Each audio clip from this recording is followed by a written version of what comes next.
Hello everybody again. So this is the second part of our lesson, which is about grammar, and the title is relative clauses, defining and non-defining clauses.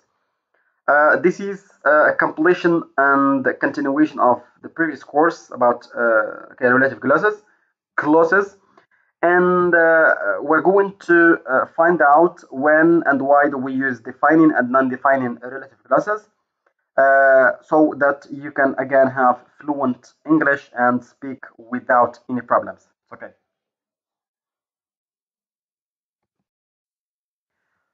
So as usual, the picture on the left side introduces us to the presentation, which delves into the analysis and explanation of the course.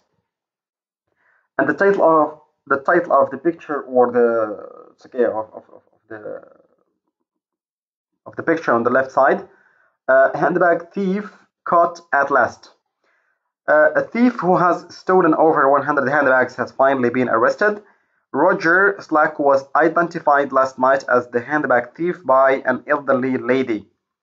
The witness, who police have not named, was also a victim of Slack, but she had seen his face before he ran away with her handbag. At midnight, the police entered Slack's flat, which was full of handbags. Strangely, all the handbags in the flat, which also included the main witness's bag, still contained all their owner's original money and possessions. Wow, this is a very interesting story. It's a story, and of course, what matters to us in this part is the lesson of relative clauses. It's okay. Now we move to the presentation to explain defining and non-defining relative clauses. It's okay. Defining and non-defining relative clauses, defining and non-defining relative clauses both give extra information about the noun in the main clause. Defining: a thief who has stolen over 100 handbags has finally been arrested. Non-defining: the witness, who police have not named, was also a victim of Slack. The extra information is a non-defining clause is not essential. It means it's not important, it's not crucial, it's not interesting. Okay. The meaning of the main clause is still clear without the non-defining relative clause. So, the police entered Slack's flat, plus the flat was full of the handbag, or sorry, full of handbags. It means what? The police entered Slack's flat, which was full of handbags. We speak again about non-defining clauses are also different from defining relative clauses because why? Number one, you cannot replace who or which with that. The witness that police have not named had her handbag stolen. That's not correct. Or the handbags that also included the woman's contained all the original money. That's also incorrect. Two, you cannot omit the relative pronoun. Say the witness, who police have not named, also had her handbag stolen. We cannot say the witness police have not named also had her handbag stolen. That's incorrect again. So so defining and non-defining relative clauses is very much interesting to control and to master, to play with words as much as you want and as the way or in the way you like. And it gives also fluency to your speaking at the level of communication and excellence at the level of your writing. It's okay. In written English, the non-defining relative clause is separated from the main clause by commas. There are no commas in a defining a relative clause. Example: the witness, who police have not named, had her handbag stolen. 2. The witness, who police have not named, had her handbag stolen. That's incorrect. So here the comma plays a very interesting role.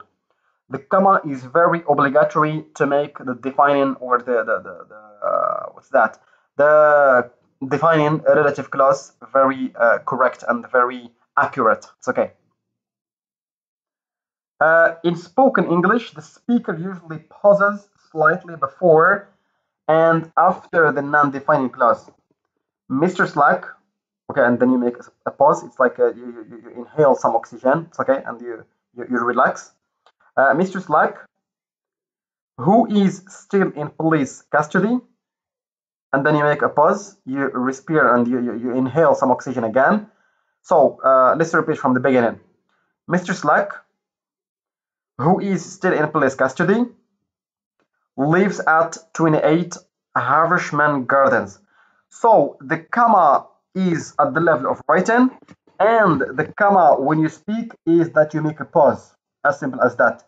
Because when you are speaking, you are not going to make a comma okay in the air. It's okay. It's not going to be noticed. It's not going to be seen. It's okay. So the comma in writing and at the level of speaking, I said, you make a pause. It's okay.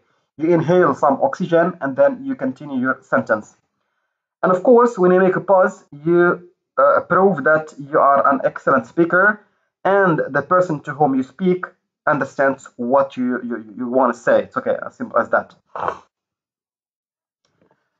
So we have a chart in the end that describes or that speaks about defining and non-defining relative clauses. So when we add extra information, that's defining and non-defining. Adds essential information, that's defining, and it's not non-defining. It's okay. Can use that instead of who and which. Instead means rather. It's okay. Can use that instead of who and which. That's defining a relative clause, and is not non-defining. It's okay. Can omit the subject relative pronoun. That's neither defining nor non-defining. Okay, please. Can omit the object relative pronoun. That's defining a relative clause. It's not non-defining a relative clause. Finally, uses commas. That's not defining clause. It's a non-defining relative clause. Okay.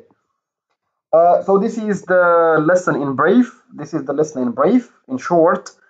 Of course, we don't have much time to go into other details.